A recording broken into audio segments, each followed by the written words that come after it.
House Oversight Committee Chairman Elijah Cummings. Getty Images. A House committee voted Tuesday to subpoena Trump administration officials over its zero-tolerance family separations at the southern border, with Democrats vowing to hold the White House accountable for abuses. The decision by the Oversight Committee will compel the heads of the Departments of Justice, Homeland Security and Health and Human Services to deliver documents to lawmakers.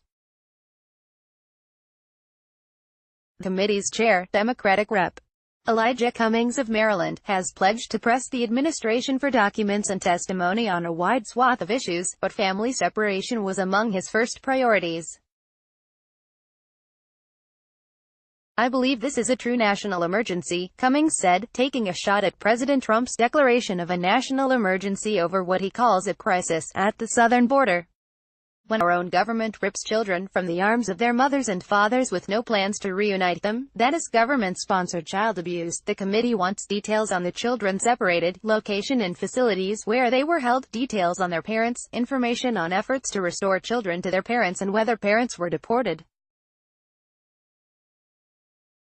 Conservative Rep.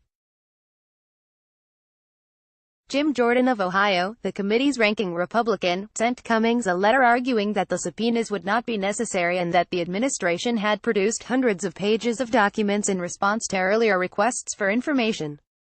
"We should not rush to compel documents from the departments, especially when they have sought to comply with your request voluntarily," wrote Jordan, a key congressional ally of the president.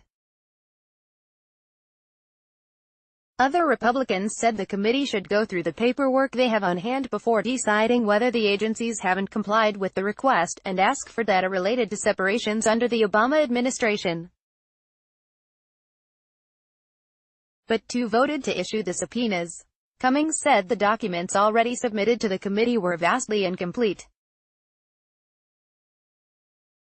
"The information we got was not one name, not one number," Cummings said.